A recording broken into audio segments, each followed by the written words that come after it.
Not only are you my brother, but you are my best friend, my confidant, and my most trusted ally. I think I can confidently speak for everyone here that you are one of the most loyal, trustworthy, funny, and compassionate people that we have all had the privilege of meeting. Well, that was nice, wasn't it? However, one question I'm often asked is if Jared and I were always this close growing up. The answer is a resounding yes. From the moment I can remember, we were the closest of friends and individuals who we wanted to model ourselves after. Obviously, one more than another. For some reason, every time I would see Jared, he would have the same clothes, be listening to the same music, and have the same interest as I did the previous time I saw him. Flattering, I guess. But come on, man. Only one of us in the group can pop our collar at one time. But the times that I look forward to the most were those summers spent in New York and the holidays you would spend in Texas. In those rare instances, we would pick up right where we left off and wouldn't miss a beat. I think one of the best indicators of friendships is how seamlessly one can fit into the other's group. It was in these moments where we were not Jason or Jared's cousin, but we were included and welcomed as if we had known each other for the longest of times. In that vein, I'd like to take a brief moment here to acknowledge two incredibly special individuals who are no longer with us. Eric Nicoletti and Alex Bergman.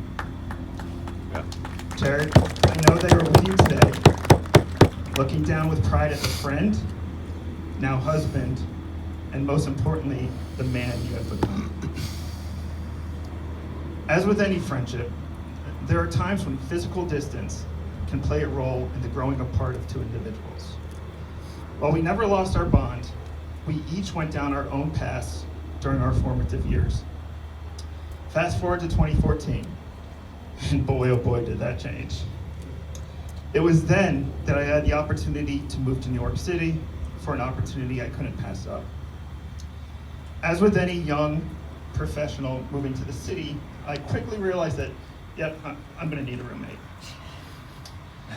After scrolling through on Rolodex for what seemed like weeks, I thought, what the hell, let's call Jared.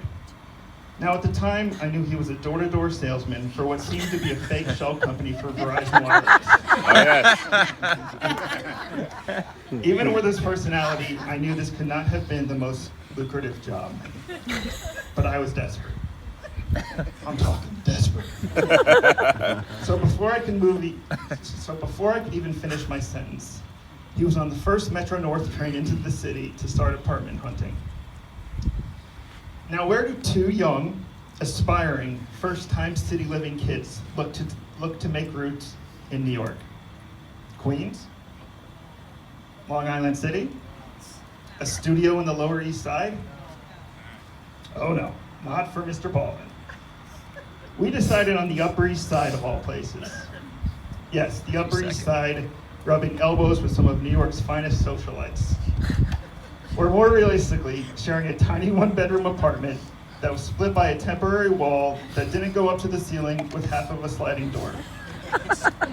I remember the night that we received our lease while sitting at our favorite what? Our favorite cheesesteak place in the city that we only went to because the bartender would talk to us. And I asked him what he was comfortable contributing to this Upper East Side, doorman, elevator, city view apartment. When he answered with $800, I knew he truly did live by his favorite slogan, live above your means. However, one reason I decided to dive headfirst into this adventure was the trust that I had in Jared and his drive, determination, and willpower to become something great. He quickly transitioned to a new job where not only did he meet lifelong friends, many of which are here today, but has become one of the most successful individuals in his company. I cannot be more proud of you for the life you have built for you and Emily today, and for doing things the right way from the ground up. Many of my best years were spent in this 600 square foot apartment to the point when our original 10-month lease extended month by month until it eventually became 3 tremendous years together. But let's be realistic here. How much Fireball and Bud Lights can 2 dudes drink for years on end until we need some structure in our lives? It was at that time that I met my beautiful wife, Dana. However, Dana didn't know that she was not only getting into a relationship with me, but with good old cousin Jared. Romantic dinners? Yep, table of 3, please. Movie date? Sure, 3 tickets. Couples getaway? You betcha, 2 queen beds, please. Eventually, I think Dana had enough and said, look, it's me or Jared. We either find him a girl or I'm gonna lose it. Coincidentally enough, it was at this time when Jared met Emily. Now, many people probably don't know this, but Emily and I got off to a little bit of a rocky start. Every night she would come over, she would do this annoying little tap on the door. And then she'd whisper to Jared while we tried to watch the latest episode of Bachelor in Paradise. However, as she got more comfortable, I began to see what all of us see in her. Emily, you are not only beautiful, but one of the kindest, smartest, and loving individuals that I have ever met. I cannot say enough about the influence that you have had on Jared's life, but everyone here today. I cannot be more proud to call you one of my best friends, and now a cousin-in-law. One of my favorite memories of this relationship was the night that Jared told us that he was finally going to propose.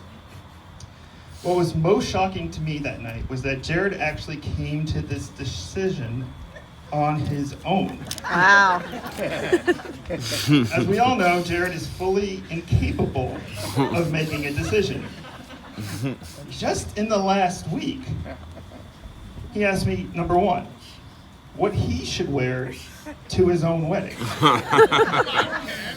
Number 2, he sends me a lunch menu every day and asks, what should I order? Thinking about And lunch. 3, last weekend, he was incapable of deciding when he should go to the restroom. Specifically, if he should do a going in pish or a going out pish as we left one bar to go to another.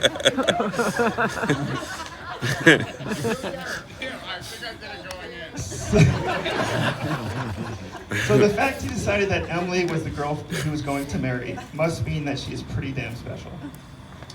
Since then, you two have continued to blossom, grow, and evolve into the gorgeous couple we see here today. Emily and Jared, you are truly an aspirational couple. You bring out the best of one another and those closest to you. May your lives continue to be filled with love, laughs, and everlasting memories. I love you both.